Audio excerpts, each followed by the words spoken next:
Justin and I are special effects coordinators in Los Angeles.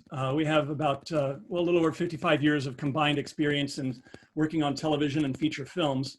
And when the shutdown occurred, we were asked if theatrical fog helps transmit airborne viruses between people. And it was a good question. So we researched it and we discovered that the opposite seems to hold true, that some of the active ingredients in our fog fluids are actually lethal to many viruses. And that was welcome news because therefore the fog that we're using does not create additional risk to our cast and crew members.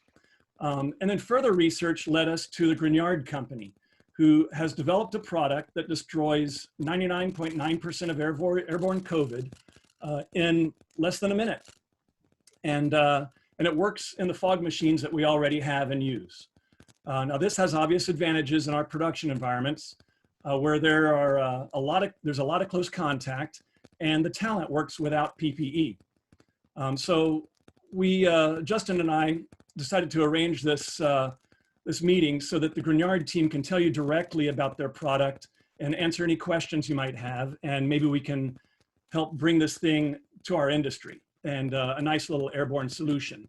So like I said, there's a copy of the agenda in the chat box if you need to bring that up and kind of see how the hour is going to go.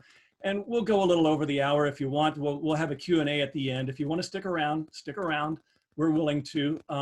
Some of us, I think a few of the presenters might have to leave about a half hour after. But we want to try to get to all the questions and help clarify things. If you have, for the Q&A, if you have some questions, as we're going along, just type them into the chat box. We'll get them received here and we'll address them. And then in the second Q&A, maybe we can open up mics and get a little more back and forth going.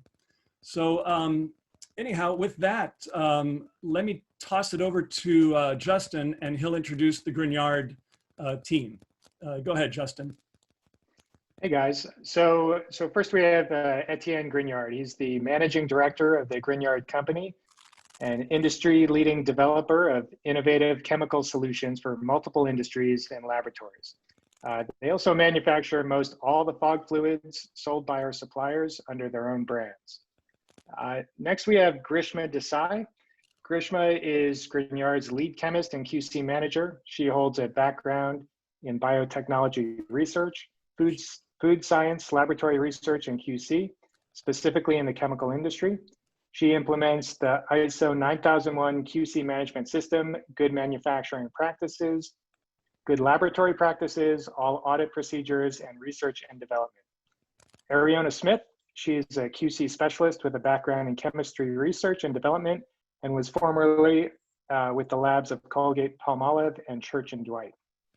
Bill Jordan. Bill worked at the US EPA since 1976, and he served as the Deputy Director of the Pesticides Program Division from 2012 to 2015.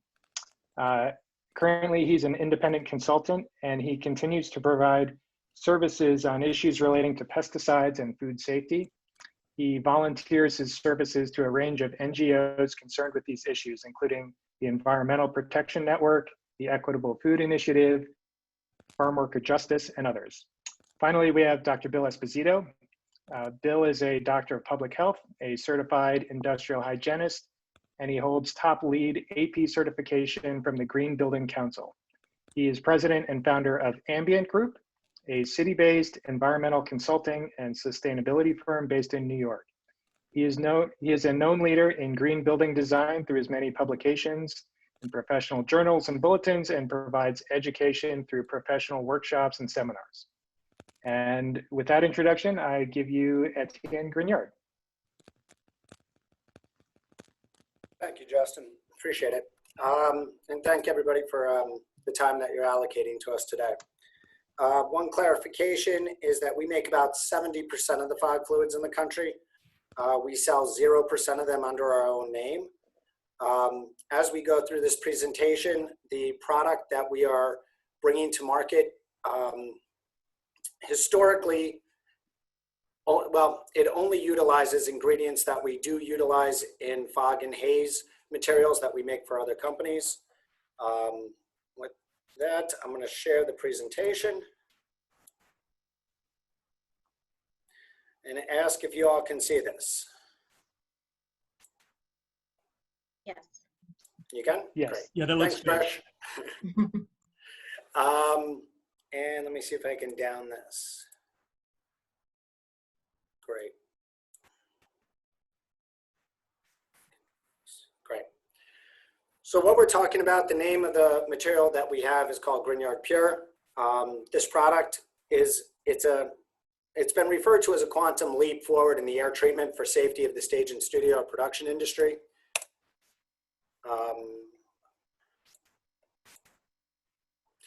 Just a little background. We know that, you know, a sneeze can go 100 miles an hour, can go 27 feet before it hits an HVAC system. The particles last in the air for several hours. And it's this airborne transmission of the microdroplets, which have now been indicated to be the primary cause of infection. We know that the requirements from the CDC have changed. The CDC on May 22nd came out in agreement with Department of Homeland Security's findings of April 13th. And that's the fact that COVID-19 is easily spread between people at close contact, and it's through respiratory droplets that are produced in the coughs, sneezing, and talking. Talking actually becomes one of the top concerns. Nowadays, if somebody's coughing or sneezing, they are covering their mouth. It's not going the 27 feet. It's usually being caught either by a mask or by a handkerchief. However, talking becomes a primary cause of the transmission. And the reason for that is that every time you speak, about 2,000 droplets leave your mouth. And usually when you're talking to somebody, you're looking them in the eye. So as you're talking to somebody and you're looking them in the eye and you're speaking, both of you and the other recipient are exchanging microdroplets. We know that COVID-19, it's very difficult to actually get infected from it on a hard surface. This was a big statement for the CDC to make because all the cleaning practices that all of a sudden went into effect that exposed people to a lot of harmful chemicals became important, but not as important.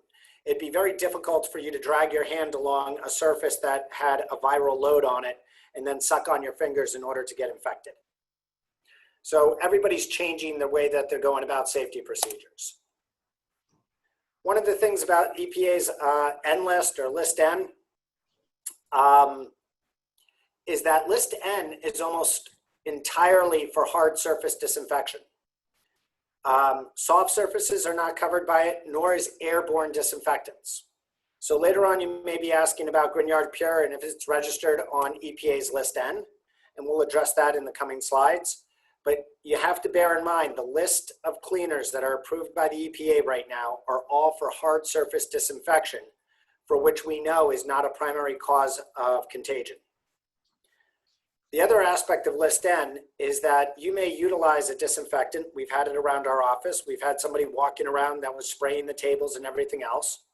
And when I saw them cleaning doorknobs in other high traffic areas, I noticed that the way they went about it is they would spray it down and wipe it off like a cleaner. According to list N, and it says it right on there, there's a dwell time for each product. So the people that are utilizing things like Lysol, Clorox, Perel, or many of the other disinfectants approved by EPA's list N, you have to follow the directions on the back. If you flip over a bottle of Clorox, it will say to wash the surface first, then soak the surface in the Clorox for up to 10 minutes, and then wipe clean because it's a hazardous material. Because of this requirement, in order to have a dwell time, in order to permeate the enveloped virus's protein shell, it makes it almost impossible to properly disinfect most areas. And here it says vertical and hard to reach areas, but I've not seen a location yet that disinfects where the adequate dwell time has been allowed. What we understand from your industry is that there's a major concern with ensuring the safety of actors and on-camera talent. And this is mostly because they can't wear masks or social distance. It makes it very difficult to have an intimate scene, to have any type of talking scenes, or to have any type of fight scenes, for example. But it's not only the actors, it's also the safety of everybody. hair and makeup, wardrobe, stunts, and other key personnel. As well as that we have to ensure the effective disinfection of the sets, stages, props outside the scope of the people. As we look at our technology, we still recommend social distancing, masks, and hygiene we've always recommended. However, we are working with major academic institutions and industry to determine if we can reduce the viral load in the air to at such a rate that it could allow for social distancing guidelines to not apply in the event of the use of this product. Again, I'm saying that is ongoing testing with institutions such as Harvard and BU and Columbia, and a number of other people that are on the advisory board.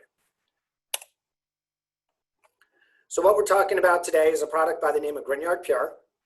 We refer to this as a virus inactivator. The reason for the name virus inactivator is because viruses are not alive. You kill a bacteria, you inactivate a virus. Our main focus here has been inactivating the COVID-19 virus in the air, in occupied spaces.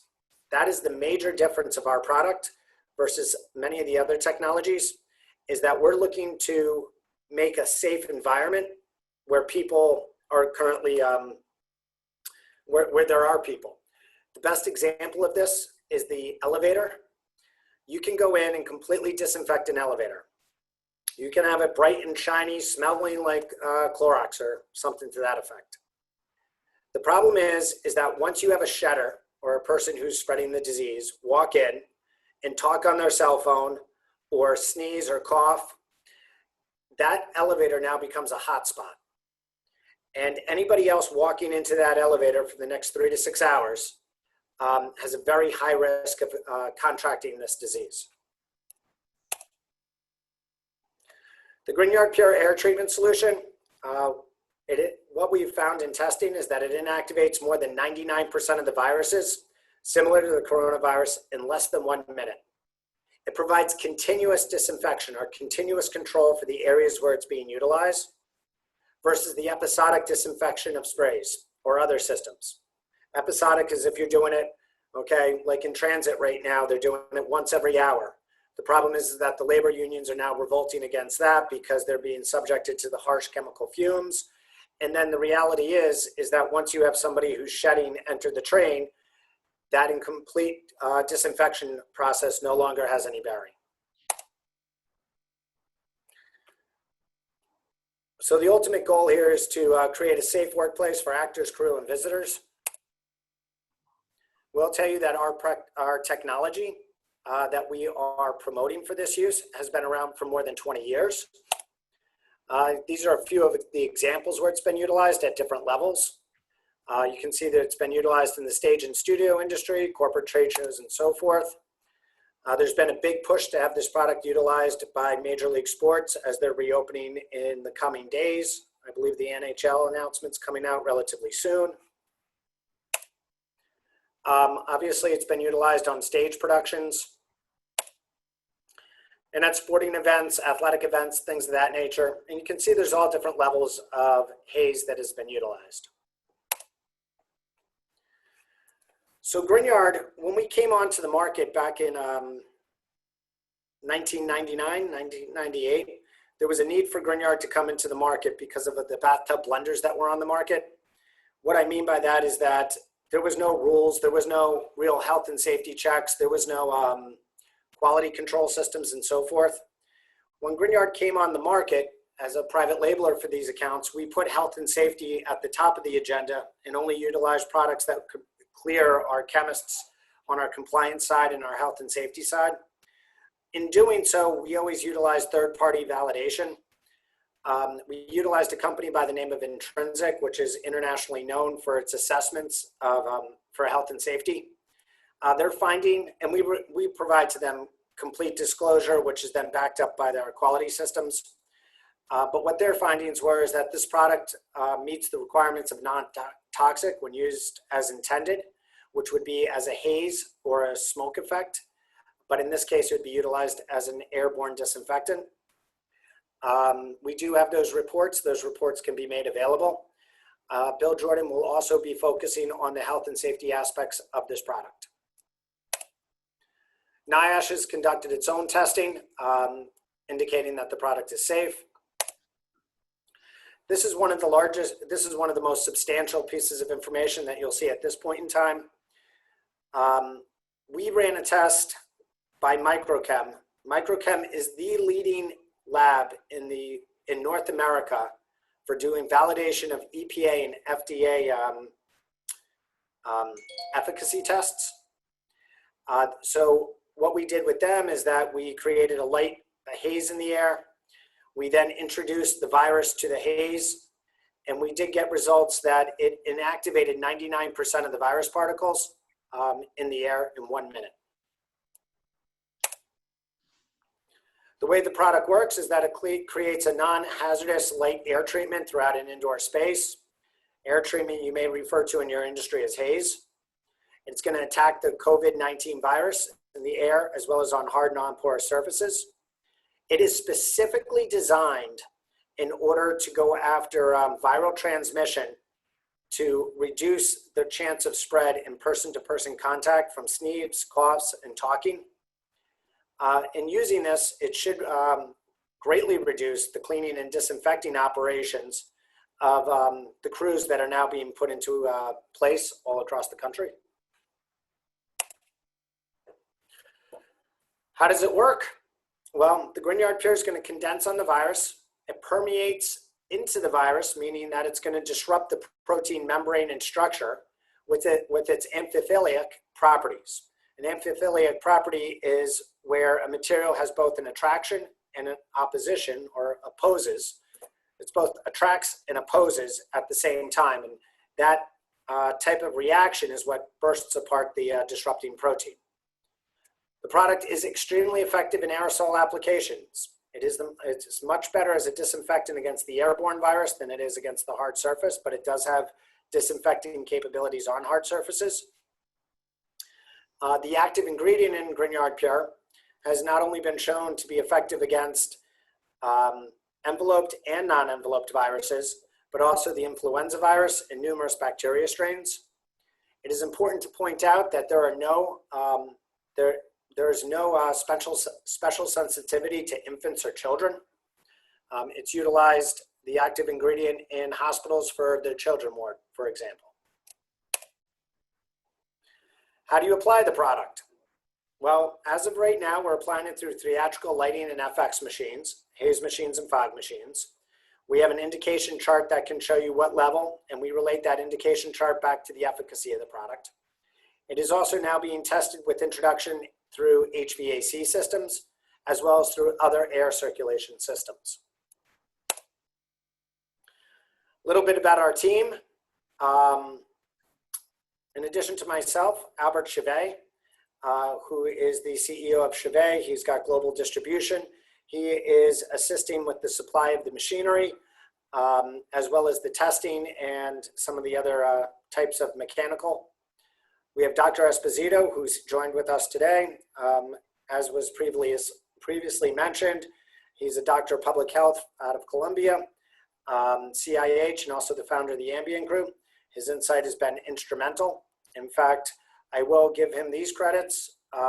When people came out and kept saying this was hard surface, this was in early February when he reached out to me on this project and said, this is not hard surface. This is a respiratory disease. 8 weeks later, the government caught up to what he was preaching at that time, and has been a big part of the Grignard Pure project ever since. Bill Jordan, which was also already introduced, has also joined the team in terms of health and safety, regulations, and just general great knowledge. Mitch Simpler is another individual. He's doing the engineering. He's engineered everything from One World Trade Center in New York for their MEP, as well as the Epcot down at Disney, numerous other projects. He's currently outfitting several Major League Baseball park stadiums with these types of units. He's also working with another gentleman by the name of Kirk Goins, who leads the transportation industry I believe is in 75% of all transportation. That includes trains, planes, and buses. The two of them have been working on sensor technology, whereas the sensor can be placed out into a specific area that then gives a feed back to the machine so that they know that there's always a certain level of efficacy against this virus at a set amount of air treatment, AKA haze.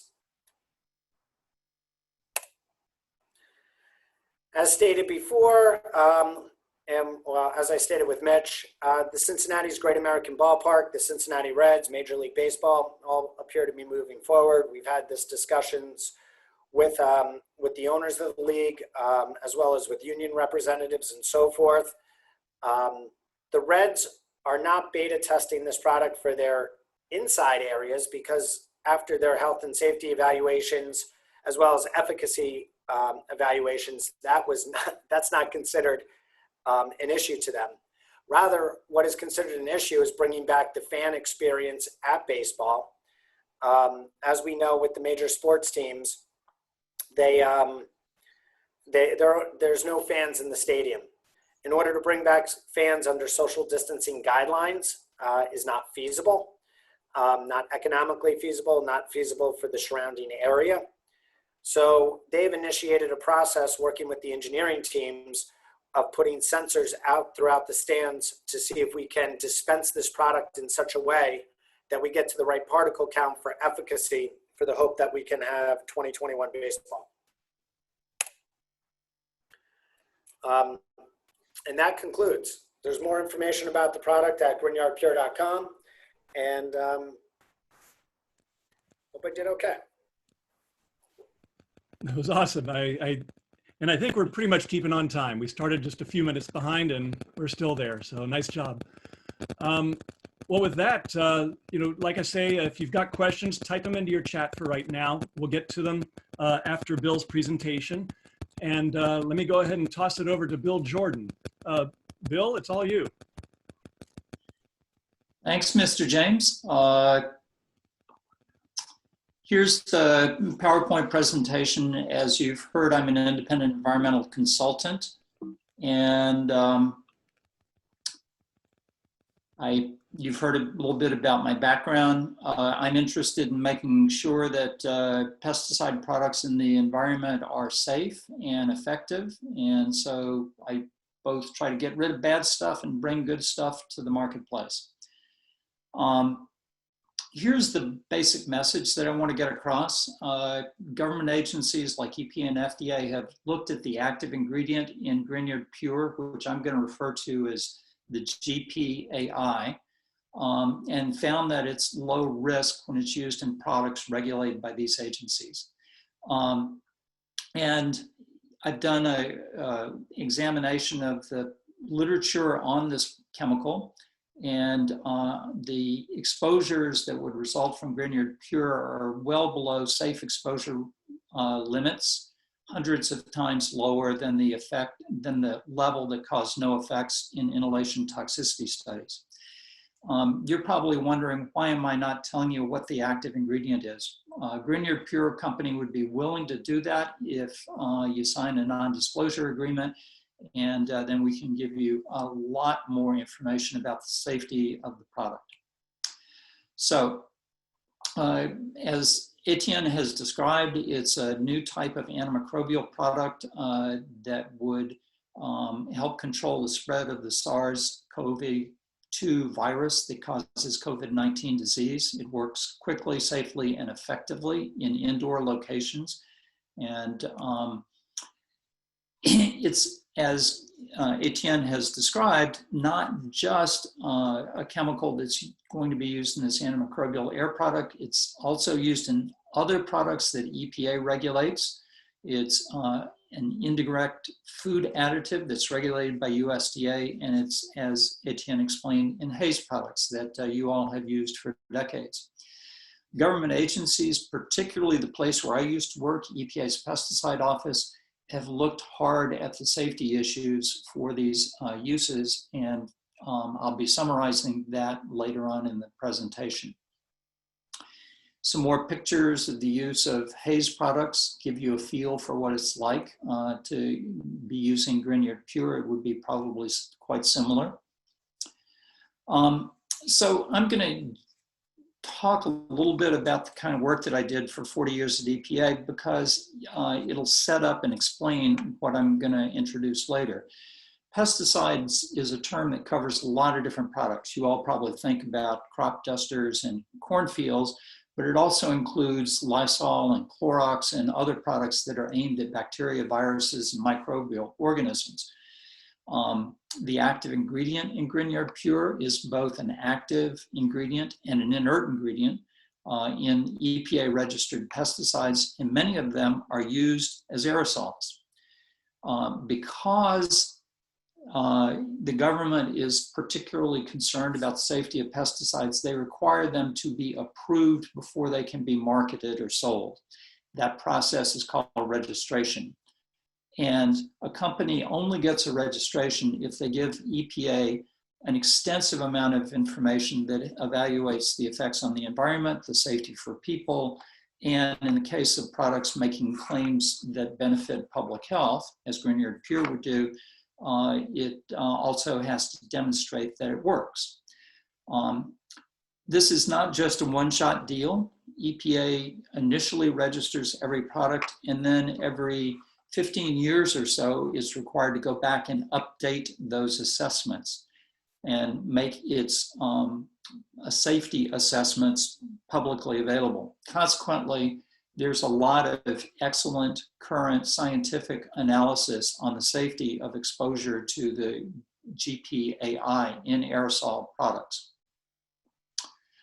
So I know that a number of the folks who were planning to be on this call will already understand this, but just to explain some basic risk concepts. Risk is a likelihood. It's the probability that something bad or adverse will happen. And for chemicals, there are two essential elements. Hazard, that is how much of a chemical substance will cause harm, and exposure, that is how much people will actually be exposed to. Many everyday substances don't cause harm in small amounts, but they can be fatal if there's large enough dose, like aspirin or salt. Conversely, some other substances like cyanide or many others that you might think of are lethal in tiny amounts. So given that exposure varies to chemicals, it's important to look at both aspects of that, hazard and exposure. The National Academy of Sciences has established an approach for quantitatively assessing the risk of a chemical. You start by establishing a point of departure, the level of exposure that will not cause adverse effects, and then apply uncertainty factors depending on how confident you are that that point of departure relates to the human experience. And using that, you come up with a recommended safe level of exposure. You compare that to what people actually get. If exposure is greater than the recommended safe level, you've got a problem. If it's less, there's no reason for concern. So I'm going to go through how much do we know about the Grignard Pure active ingredient, what effects have been seen, some discussion of the human experience, and then how much exposure will people get from various uses of the Grignard Pure active ingredient product, and then a very quick inhalation risk assessment for the product, and then summarize with some independent and government safety assessments. EPA issues these periodic reevaluations. They're called re-registration eligibility decisions, and looking at this particular active ingredient, the agency concluded we have no risk concerns with respect to human exposure, and the toxicology database is adequate to characterize the hazard of the chemical, and no data gaps had been found. That was in 2003. Then in 2013, they did the same update and reached basically the same conclusion. NIH maintains a publicly available database of references and scientific studies that have been done on chemicals. It's called PubChem, and there are over 75 different citations to toxicity information and metabolism. and that doesn't include many studies that are in EPA's files. So what did all of those studies find? I think this quote from a re-registration eligibility decision is useful.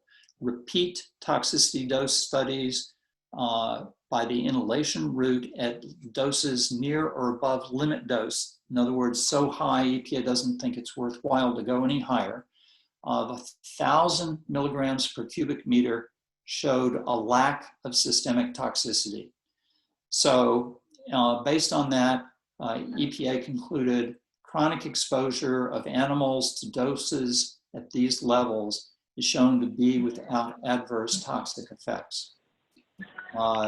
These included studies for carcinogenicity, and the studies were negative. They looked at the sensitivity of infants and children and found no difference. It's not just animal toxicity data, it also includes the human experience. And I'll mention a couple of epidemiological studies, fairly limited ones at that, but nonetheless using real world data for people who worked in Broadway. NIOSH did examined 224 actors, most of whom worked in shows that used theatrical smoke, but 90 didn't. And then they compared the health effects of those two groups. I note that the materials used in the theatrical smoke included a number of different compounds, multiple glycols and mineral oils. So it'll be really hard to figure out exactly what a particular chemical means in this study. But the interesting thing is that they found that there was no evidence of theatrical smoke at the levels found in these theaters was the cause of occupational asthma, the endpoint they were examining among the performers. This was a 1990s, early 90s study. A little while later, another study by a doctor at Mount Sinai Hospital in New York City, Dr. Moline, working with the Environ organization, looked at a larger number of Broadway actors, 439, to evaluate whether the exposure to smoke, haze, and pyrotechnic materials produced respiratory or eye irritation health effects in the actors. And they found that actors with exposure to high or peak levels of glycols reported more symptoms than actors without such exposure. And there were some mild chronic effects for them at peak levels, including both glycols and mineral oil. Mineral oil, as you may know, has a history of being an irritant. But the researchers said they couldn't tell whether that was the consequence of exposure to the haze and smoke materials, or it might have been due to other factors. What they noticed was that reports went up on weekends when actors do multiple shows. So what do we know from the use of Grignard Pure? Here are some pictures of the Grignard Pure logo taken at 10 feet that show the what the logo looks like, and then gives you the references for concentrations. A very light haze is 0.02 part per million. You can see a very light fog on the right side. Here's a light haze, a light fog, and a light moderate haze, and then a moderate haze and a moderate fog. And the concentration levels range from 0.02 part per million to 1 part per million. Here in tabular form is the summary of those values in milligrams per cubic meter. That's the value in which, that's the unit in which the inhalation toxicity studies are performed. So how do those levels compare to what would be a safe level? There have been several different reviews of the safety of some of these, the Grignard Pure active ingredient. And you can see an ANSI level is recommending a time-weighted average of 10 milligrams per cubic meter. The Moline study recommended 77 milligrams per cubic meter. And the United Nations International Labor Organization recommends 1,000 milligrams per cubic meter. Using that safest value, you can see that all of the levels, even up to the moderate level of fog, are well below the lowest of those recommended levels. It shouldn't surprise you, because here's what other agencies have said. As I mentioned, EPA's pesticide office has looked at it and concluded it poses no toxicological risks due to its low toxicity. They approved an unlimited amount of the active ingredient in food because there's a reasonable certainty that no harm will result to the US population, including subpopulation groups, from aggregate exposure to the chemical through the food supply. EPA's Safer Chemicals Program has recognized it as a green material, meaning it's one that is favored to be used over other chemicals that serve the same functional purpose. And FDA has approved it as an indirect food additive in a variety of food contact substances. Etienne mentioned the intrinsic toxicological risk assessment. They compared it to the criteria that this Consumer Product Safety Commission uses and concluded that against those criteria, it is not toxic, either acutely or chronically. It's not corrosive, it's not a skin or eye irritant or a strong sensitizer. And therefore, they do not expect any problems to arise from its use as intended or even reasonably foreseeable misuse. So to go back to the conclusions that I mentioned at the outset, it's a low risk as in the eyes of the government agencies. It is, the prediction I have is that the exposure from the use of Grignard Pure will be below all recommended exposure limits and hundreds of times lower than the concentrations that caused no effects in inhalation toxicity with laboratory animals. So that's it, and I'll hand it back to Mr. Krause. Thank you. All right. Great job there, Bill. Let's see, I think we're going to, at this point, open up for some Q&A. And we've been getting a few questions in, and Michael Tarkenton has a few. And I think we're going to toss these over to Grishma. And so Grishma, if you'd like to address, his first question was that Etienne mentioned the product was shown to eliminate and deactivate 99% of viruses similar to the coronavirus. And has this product been tested with COVID-19 strain? And could you clarify that? Thank you, Clark. So to answer the question, the product was not tested on COVID-19. The SARS-CoV-2 virus that spreads COVID-19 is a highly pathogenic virus, and you would require a biosafety lab of level 3 or above to be able to do that testing, which right now just the Department of Homeland Security's lab has the capabilities to do. However, the EPA has a disinfection hierarchy on how it rates the most difficult to disinfect virus versus the one that's easier to inactivate. The SARS-CoV-2 virus is considered an enveloped virus, which is an easy to inactivate virus. The testing that Grignard Pure was done on is on an MS2 bacteriophage. This is a small non-enveloped virus, which is the more difficult to inactivate virus.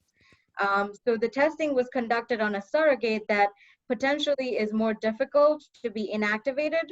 We did get an efficacy of 99% inactivation in 1 minute. So it is expected that the SARS-CoV-2 virus, which is an enveloped and a much easier to inactivate virus, would have a better or similar efficacy within the 1 minute at which the Grignard Pure was tested. Awesome. The next question was to achieve 99% deactivation of the virus, what type of density are we talking about for the product? Is this a heavy fog to achieve this level of effectiveness? Okay, so just as Bill Jordan had shown the pictures in his presentation, I'm going to share a quick chart to show the levels at which this product was tested with the lab. So can you all see my screen right now?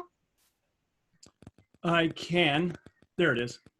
Okay, so this is the level, a light haze or a light fog was the level at which the Grignard Pure was tested to show the efficacy at 1 minute. This is at a concentration of 0.1 ppm of the Grignard Pure active ingredient. And these were the levels. We're not going up to a higher level, at the moderate fog, which is much more dense, but we did do the testing at this light haze level to achieve the 99% inactivation. So this would be the level you would need to confirm that the virus is being inactivated in the air. Okay, great. There are a couple more questions. Let's see, one of them, how can we measure the density in the public areas to make sure that we achieve the required level? And I don't know who would take the question. I can address that. Grishma, would you mind not sharing anymore? Yes. So as of right now, there's two different methods. One method is utilizing the charts where we can supply a chart. You look at it from 10 feet and assess if you're near that level. And if you're at that level on the chart, then you can be assured of the efficacy. However, for work that we're currently doing with people like JBB, who I mentioned before in the Bank of America building, or Amtrak, where we're testing it in cars, or even for the MLB, where there's a considerable amount of liability, and people are trying to handle that problem right now, Live Nation, for example, and others. Whereas, you can have concerts right now in most states. The problem is that they've told the theaters that if you're going to have a concert, you have to provide a safe environment. And if they do only hard surface disinfection or temperature sensors, they understand that doesn't provide a safe environment. Temperature sensors are not really adequate. They don't really work at all. And the main reason there is that most people are shedding before they show a temperature. And as I was informed, the majority of people that feel sick don't go out to the ballpark, or they don't go out to the theater, so to speak. So what's been invented, or not invented, but what's been incorporated by the Chevet Corporation working in conjunction with the Luminator Corporation is a sensor that can monitor the level of particles and then relate that back to the haze or fog machines so that you're always maintaining a certain level of efficacy in the air, and that is recorded by particle count. For example, what we're doing with Amtrak is they want to be able to have the control mechanism that controls the level of haze in the air, be able to give a report at the end of the day that says, okay, this train was like this for 12 hours. We've had an operator in there for 12 hours. This was their level of exposure, and this was the safety that they were provided. So as of right now, the short answer quick is that you can utilize the visual indication charts. As technology progresses, it's all going to be monitored by sensors with reporting capabilities. Awesome.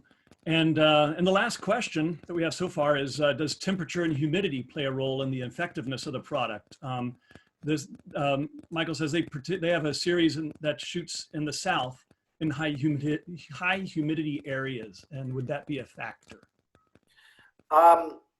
So this is what we know about the virus. We know that the virus is a very unstable virus. It's a very weak virus. We know for a fact, this is confirmed by Department of Homeland Security, as well as numerous academia and specialists on the virus. Several of the people on our team are involved with different task forces.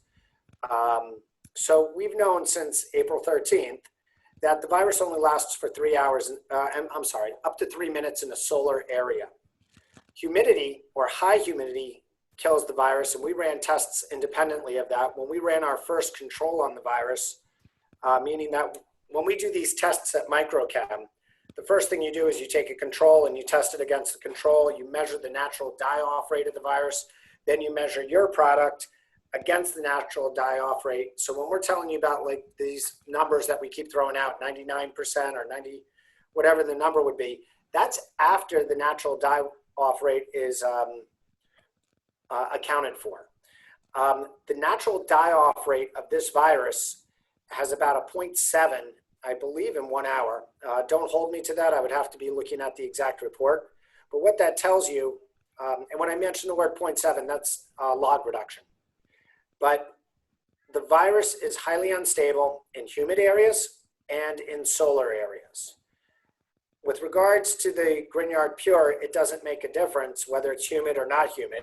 If anything, the Grignard Pure adds humidity, but it has not been to a measurable level because we do check that on the sensors. So the effectiveness rate of a high humidity area is that you may not need as much of the Pure, but as of right now, we're standardizing it. I guess the recap of that is very simple. It's high humidity, direct sunlight are the two biggest killers of the virus. The Grignard Pure has been tested both at a 55% humidity level as well as a 35% humidity level. And in both instances, it was effective at killing the virus. Great. Yeah, thank you. I guess a quick wrap up of how that applies to our stages is by leaving a very light haze on the stage and a very light haze where you're just barely seeing light beams, you have enough product to be effective. And if you have more than that, and then the case that a DP might like a heavier haze for some reason, that's not a problem, correct? I would go by that chart in terms of how light of a haze it is. That chart is our main indicator as of right now for the visual observation. Okay, great. Well, I think we're keeping pretty much on time. We're a little about 5 minutes behind, but we were that about from the start. Why don't we go on into the process, into the topic of authorization for use, dealing with the EPA and all that. Who wants to take that? I can take that one as well. Okay. So where we currently stand with having the authorization of use for the Grignard Pure is that we have been in discussions with the EPA. Bill Jordan is spearheading discussions on efficacy and so forth. The EPA right now does not have a definition for an air disinfectant. This is a whole new approach to the market.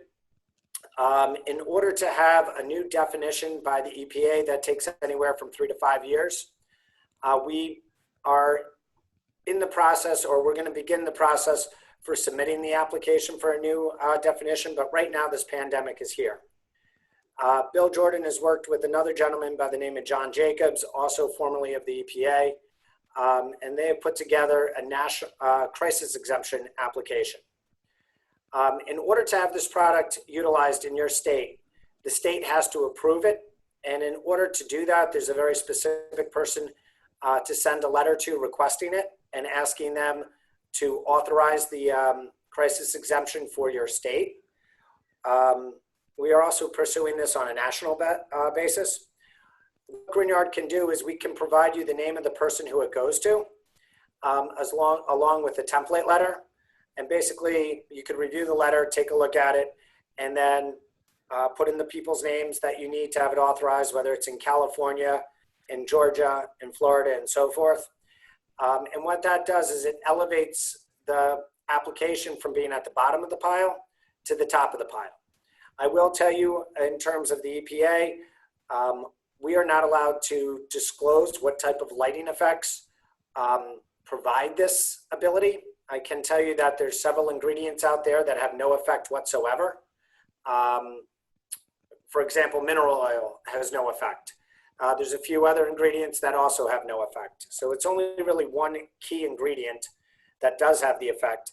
As I stated, the EPA right now will not let us release that information. They will also not allow us to release the fact that this has been utilized as a lighting product and it could be utilized as a disinfectant. They have to be marketed separately. But in order for you to use the product, we can provide you with that letter template. We've already submitted the national or the crisis exemptions to your state in order to move it up on the chain. You know, one of our requests that we're asking for is that we're not trying to sell you this product. We're looking for these letters to go in so that we can make it a safer working environment for all. Would it be okay if I shared this template letter with our participants? I would encourage that, and feel free to pass it around the industry. In fact, I'd feel free to share this whole presentation with your participants, as well as both of the PowerPoints. I know that there was a dozen or so people that could not make this meeting, and I think that it's more important to get the word out there than it is to be so confidential that, you know, only a few of us know the benefit. I will tell you that we have utilized this product at our facility. We are in a hotspot. Several people that I know have had the COVID-19. A couple have passed. We're located in New Jersey. We are a critical use facility here. We do a lot of different industries. Because of some of our industries, we were labeled as an essential business. So all of our team members were required to come to work. And since this happened, actually nobody's had allergies, the flu, or COVID-19. And statistically speaking, we should have at least had 2 people infected at this point. Well, that's fantastic. For everybody who's watching, I did upload the template letter on the chat box. If you want to review that, take a look at it. You can download it. And of course, you can write your own letter if you like. This is a guideline. But the basic idea of it is it's encouraging and that the government, the state government, gets on it and looks this over and passes it uphill to the federal EPA for their approval. And then they take, from what I understand, about within 45 days to process their approval and for the state and get that approval back to the state. And that would allow us all to then use as directed within our state borders. Just tell me if I'm saying anything wrong here, but I think I've got it right. You got it. You nailed it on the head. The other thing is I was going to re-emphasize what Bill Jordan had mentioned. We are completely transparent. If people sign the NDA, we have no problem providing the health and safety information. Bill Jordan did a very good job at condensing that information. But that other presentation that he has provided is actually about 96 PowerPoints that references something like 20 other documents that contain thousands of pages of health and safety information. It's all the validation of the summary points that you saw. But we're not in again, we're not trying to hide anything here. We're in a complete disclosure effort because time is of the essence with this, and the virus just continues to spread. And your industry actually has so much knowledge of it that it's a good point for us to be in discussions. Great. Let's see, I think we can open up for further questions if anybody wants. In fact, if you want to open your microphone, feel free to do so and ask directly. But it's been a pretty complete presentation here. We've given you Grignard has given you the background of what the product is, an overview of the health and safety information. I mean, as a special effects person, it's kind of exciting because we're very familiar with the use of our theatrical fogs, and we're pretty familiar with the safety element behind it. And so being able to use something like this to attack the air, I think it's pretty exciting. And I think if we can get this to happen in our state, I think this whole thing could grow and become, sorry for the pun, viral with the rest of the nation. And California is quite the leader, and I think we can lead in this way too. So I think we're doing really great on time. So if anybody has any questions, please speak up. I had a quick question. Through your use at your facility or your experience, have you encountered a respiratory irritant, after prolonged exposure? I'll defer that to Grishma, who handles our health and safety at the company. In the past few months where we've had the haze continuously running at the light levels that we showed in the chart, I have not had any reported incidences of any irritation, either to the eyes or, respiratory wise. So everybody's been okay working in the environment. It's not affected, their day-to-day activities. So I have not had anything reported to me in the past few months. And have you guys had minors exposed to this for prolonged exposures, or any kind of data or feedback regarding minors? With regard, Grishma, I can answer that. Okay. With regard to that, we've had these products on the market for the last 20 years. Several of them are sold to specific uses for, let's say, Halloween parties, things of that nature. We always recommend adult supervision for operating the machinery. However, most of the people that are exposed to it are under the age of 14 in those environments. We also work with several theme parks where several of the rides, which utilize a product similar to this, have had no instances of issues with children. I'm going to relate back to Bill Jordan's studies that were stated by the FDA, where products like this have been utilized in the air for air sanitization, specifically against odor-reducing bacteria, on nearly a 24-hour basis, without any incident of special sensitivity to children or people with special concerns. Thank you. I do want to add one other note with regards to that. It was interesting when we looked at the level of fog and hazes that we sell to the stage and studio market. And although the stage and studio market have the greatest exposure for it, everybody knows about Cats or everybody knows about Miss Saigon, that's not the largest market for these products. The larger market for these products is, one is Halloween. Second largest user of these types of products are houses of worship. And there has never been a complaint coming out of any of them. So that's just an interesting aspect, because people don't think of like a haze or a lighting effect at church, or whatever the house of worship may be. But that's actually one of your largest users of the product. It's also utilized at most of your sporting events, NHL, NBA, and so forth. If you look at the stadiums there, you can see the material in the air. In fact, a different presentation, actually the presentation that I showed you showed several pictures of stadiums where people were utilizing it in boxing matches, where people were utilizing it, Madison Square Garden, T-Mobile Arena, and so forth. And there has never been an incident reported of sensitivity to children. There's never been one reported out of these types of environments that I'm mentioning by any of the athletes, including like reduced eye vision or reduced performance abilities. I could add a little something to that. With my background, I've been involved with children's television for probably the past 8 years or maybe more. And, we always have multiple children on stage, minors constantly there. And when we're using fog, it's never been a problem with the children. It's, in fact, a lot of times they want to see more fog, but tends to be regulated a little bit by the DP. They like to keep it a little light just to get their depth and maybe capture a little bit of light. And that's all they want. But the kids seem to love the smoke. I've never had a single complaint in all my experience with the children's television. And Justin, I think, has probably got the same experience. If you want to address that, Justin. There you are.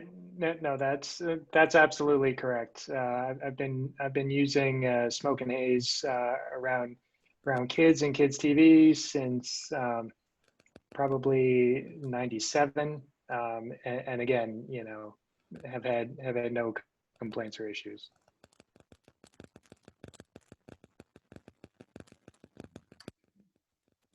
Anybody else? Well, I just want to ask the question. I mean, obviously, I think this is something that can potentially help us, help our industry, help the state, help a lot of people. This letter that you shared with us on the chat box, I mean, what is the request here? Because I think at this point, we all sort of, if we all believe in this, I think it's something that could help. We really need to really begin to put pressure on the state governments to put this at the top of the list. Let's get that temporary EPA approval, and let's begin to use it and see if we can see a difference in these cases. So is this something where you're asking, I don't know, producers of all of our individual shows to send this letter in? You know, anyone and everyone? Exactly. Is there restrictions on who this should come from? You know, company level, what are we talking about here? Who can we give this to in order to make the most impact? I'm going to defer that to Bill Jordan. If Bill Jordan's still here. Yep, I am.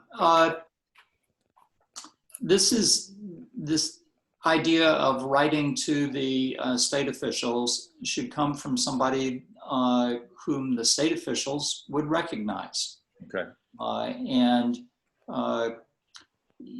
frankly, you know, government bureaucrats probably don't know the names of show producers, or at least not that many of them, sorry. Right. But, you know, if you've got a CEO or somebody like that, that would carry a good deal more weight. And it may well be that instead of reaching out directly to the person who's running the state's pesticide office, you'd reach out to somebody in the governor's office or something like that. Okay, great. Bill, I do want to chime in, and I've said this now for weeks. I always believe that it's more important for this type of information to come from, and Michael, I don't know your role, but if you have any involvement with unions and people of that nature, I believe that this really is more for the people. Always offer me CEOs, and I agree with Bill Jordan. They're great to send letters, but I think that this really is as important, if not more important, coming from safety officers that have a justifiable concern, that have accreditation. You know, are they a CIH? Are they, Dr. Esposito can update me, but a master's in public health. So if they have a master's in public health, or if they're a certified industrial hygienist, that's going to be important. Additionally, if there's any union representation, that's going to be important. We've seen what's going on in Las Vegas right now. There's an outright revolt against them operating in those conditions because they're there, the other people aren't wearing masks, and they're putting their lives in jeopardy. At the transportation level right now, one of the biggest revolts that are happening across the country, which we're very tied into, is that the use of cleaners are getting so out of control, and they're not even sure if they do anything, that I believe the World Health Organization has even come out and stated that some of the cleaners that are being utilized are more dangerous than the chance of getting the infection from hard surfaces. So the union representatives, and I don't know if there's any on this line, but talking with the union people, talking with the safety people, that's really, I think, also people that, and Bill, you can differ with me from your approach to it, and you know the EPA 40 years longer than I would ever want to know them on an intimate basis. But, and I apologize if I'm being offensive, but I do think that letters from unions, letters from safety officers at any type of company are important, because these are the people that have to look out for the safety of each other. And, you know, I go to some of these buildings to meet with CEOs, and I'll tell you right now, a lot of those CEOs are not on the front lines. They're in some office that's has air circulation happening, you know, once every other minute. And so anyway, that I've said enough, but I think I got my message across. Yeah, so let me just say, Etienne makes some very good points. There's the question, first of all, of getting to the top of the pile. And honestly, I think government officials will be more responsive to people in the C-suite. But once the government officials start looking at the applications, having the support of unions and having the support of safety officials and the like would also be very valuable. So to the extent that could be bundled into one submission, that'd be great. To the extent it comes in later or in parallel, that would also be helpful. So if I understand correctly, the emergency exemption process is intended to address both a major health concern and or a major economic concern, both of which are definitely existing here. So if the letters that are being received by the government officials are obviously addressing one or both of those issues, and in this case, a CEO, even if he doesn't know a CEO of a major production corporation, that still carries some weight because the economy in California is the entertainment industry is a huge cog in that wheel. So it does matter if somebody at the top of Disney, at the top of Viacom, at the top of Sony, all these production houses, companies represent a lot of economic activity in the state. So I would expect that even if they don't know those people personally, or if they're not even maybe experts at the health and safety details behind it, the actual science of it, it looks like something that they would like to have at least the option of using. This will start a process that will make the option available. So the letter is not saying you're going to use it, it's saying I'd like to have the opportunity to use this. Yes, that is true. Exactly right. Okay, anybody else, please chime in. And if not, I think we're going to wrap it up. I think we're going to put together a little bit of follow-up information for everybody, a little more reference.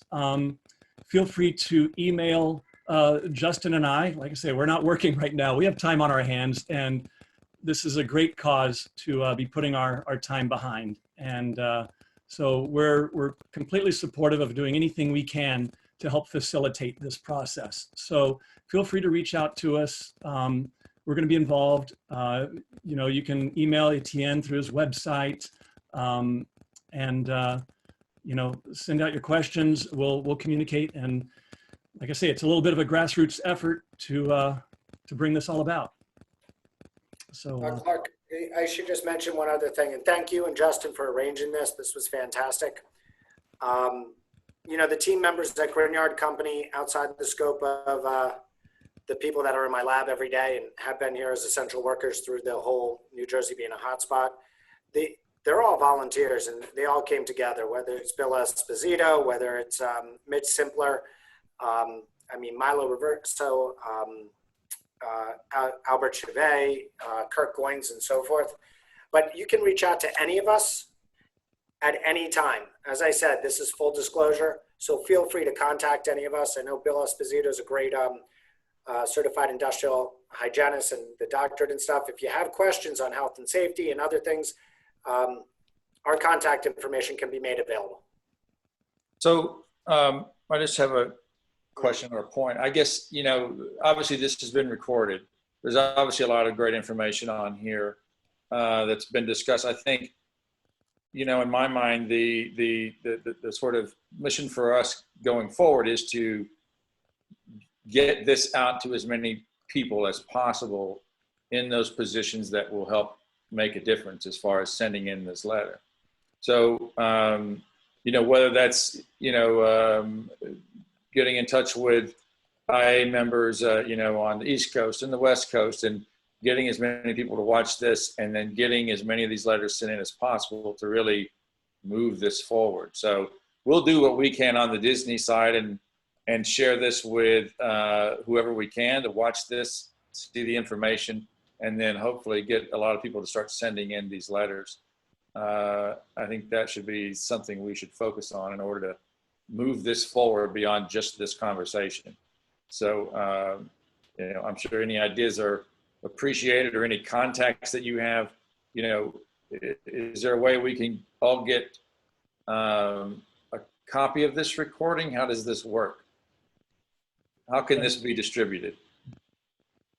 That's something we can certainly, if it's okay with Etienne, that we were, don't look like we had any real faux pas here or misunderstandings happening. I think it's pretty clear. Maybe we can make that available. I did just post on the chat a link to the state contacts at the Department of Pesticides Regulation, California Department of Pesticides Regulation. That's the state agency that would be doing it in this case.